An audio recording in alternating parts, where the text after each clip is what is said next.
Welcome back to AFTV, everyone. I've barely had a chance to wake up, and David Ornstein has come in with an update. Yes, we keep wanting this update on Calafiori. It's not coming. But it does confirm a few things, and it's around Dan Bentley. Of course, he broke the news a couple of days ago that Arsenal were in for the Wolves goalkeeper, Wolves' second choice goalkeeper. He seems to confirm that this is with a view to Dan Bentley. Let me get that right, because I keep calling him David Bentley. I don't know why I do that. Is it because it's David Ornstein or former Spurs player David Bentley, who I think played for Arsenal? Anyway, let's not go into that. Dan Bentley, forgive me if I made the mistake a few times. Arsenal have made an offer. Wolves have rejected it, but he confirms that Dan Bentley would be coming in as a third choice goalkeeper. We'll explore all that in a second, but first let's talk about the bid and talk about the update from David Ornstein. So he said that Arsenal made an opening offer. Why can't I speak? It's too early for this. David Ornstein is too early for this update. See, I can barely gather myself here. Start again. Arsenal make opening offer for Wolves goalkeeper Dan Bentley. Proposal immediately turned down, well below Wolves' valuation of important squad member. Now, I'm laughing, and I'll explain why I'm laughing about that in a second. So, Arsenal targeting 30-year-old Englishman as third choice to strengthen ranks in pre-season and beyond. Okay. It is quite funny. Let's just break this all down quickly. So, they made an opening offer. The proposal was quickly turned down because it's well below what Wolves' valuation is. Now, David Ornstein quoted, I think it was Alan Nixon. Let me get that absolutely spot on for you. As I just scroll through David Ornstein's, yes. Oh, here we go. Yes, I scroll through his Twitter. So, Alan Nixon, he quoted as sort of being the first to come through with this Arsenal want Dan Bentley news. And Alan Nixon, I believe, said a few days ago that, I've lost the tweet again, right? That Arsenal had offered, that Arsenal Wolves were quite far apart and that Wolves wanted $1 million. Now, not that Wolves wanted $1 million more from Arsenal for Dan Bentley, that they just wanted $1 million in total. Now, I found that hilarious because when you're talking about sort of sides being quite far apart, I'm thinking, what? We've offered 3-4 million and they want 15, but no, they just want a flat out $1 million. So I would love to know what the opening proposal was. I've had actually some trouble opening the article, so I don't think David Ornstein goes into detail with that, but let me know in the comment section below if he did. I don't think he did. So that's a kind of hilarious, but I mean, not in like I think Arsenal do anything wrong. You know, you value the player what you value the player, and clearly Wolves, if they do want $1 million, they're not valuing him super highly, but Arsenal supposedly don't really want to go near that at the moment. So, okay, fine. That just is what it is.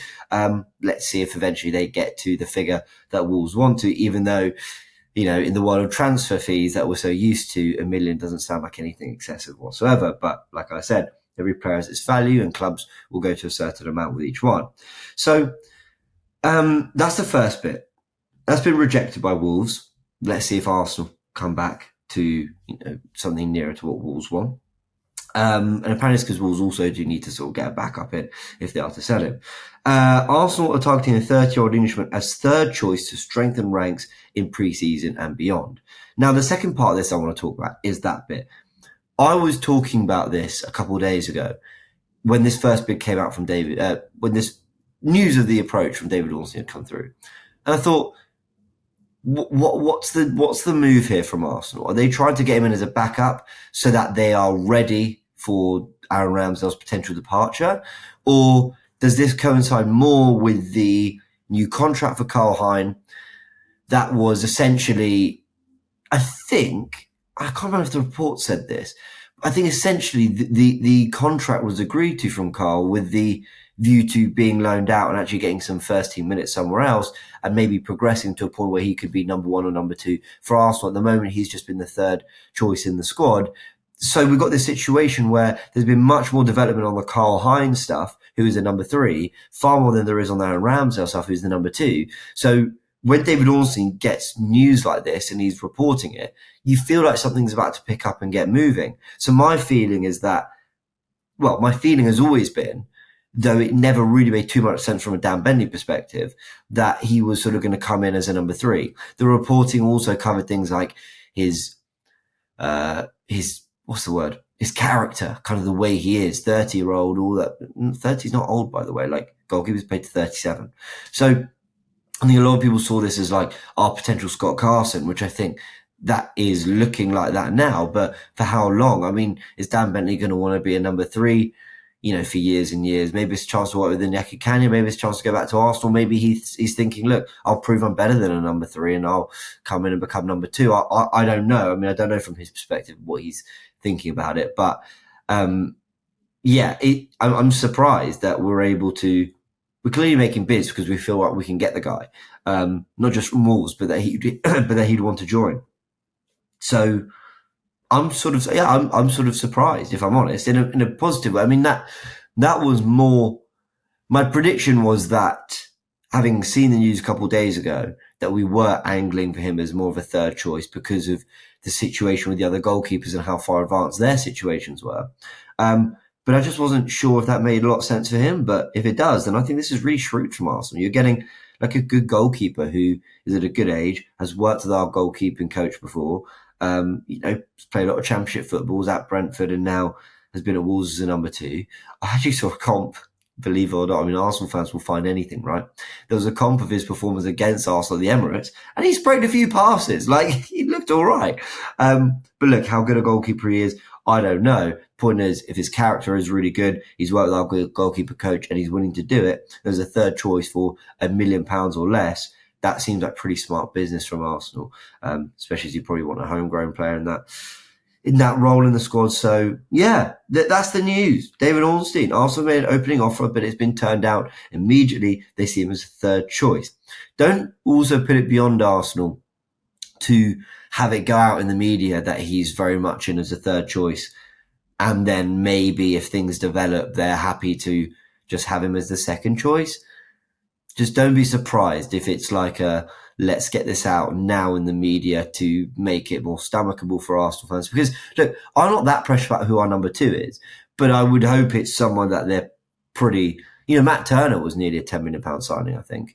I would hope that whoever they bring in as the number 2, there's a bit of a fee behind it for a player that they're sort of confident to use in cup competitions or whatever. I don't know. I don't know how Arsenal view the Dan Bent. Well, I don't know how Arsenal view Dan Bentley's quality in terms of playing as a number 2. But at the moment, I think they just see his profile fitting more as a number 3. There we go. Let me know your thoughts in the comment section below. Arsenal pressing ahead. David Ornstein did give a little bit of an update on the Calafiori stuff. Not in this article, I believe, but a couple of days ago, and he seemed to sort of say everything was a little bit further behind. So maybe this is the big deal that Arsenal. The big deal. I'm going too far, but maybe this is the first signing that Arsenal are looking like they can get done because maybe it's one of the easier ones to do. And like I said, maybe Karl Heinz's future is close to being resolved, so it's a case of getting this one done. Yeah. Trying to make sense of it all, people. And thank you for such an early morning update, David. 8:15. I didn't need that. But there we go. Some of you are thinking, James, you're pathetic. How are you not up by then? Listen, I was up watching House of the Dragon. Forgive me. All right, we'll leave it there. Let me know your thoughts in the comment section below. Transfer Daily's out, so go check out all the other rumours and everything that Robbie's covered there. But he didn't cover that in this video. So this is this is the update on that front. So everything on Transfer Daily is still incredibly relevant. Go and watch that for the latest updates from Robbie and all that. Subscribe to AFTV, everyone. Hit the like button if you enjoyed this transfer update. There will be more to come. And hopefully, we are now 4 or 5 days away from the Euros ending. And then once that's over, we're 2 weeks from pre-season tour. Expect these next 2.5 weeks to be pretty busy is what I'd say. Catch you all very soon.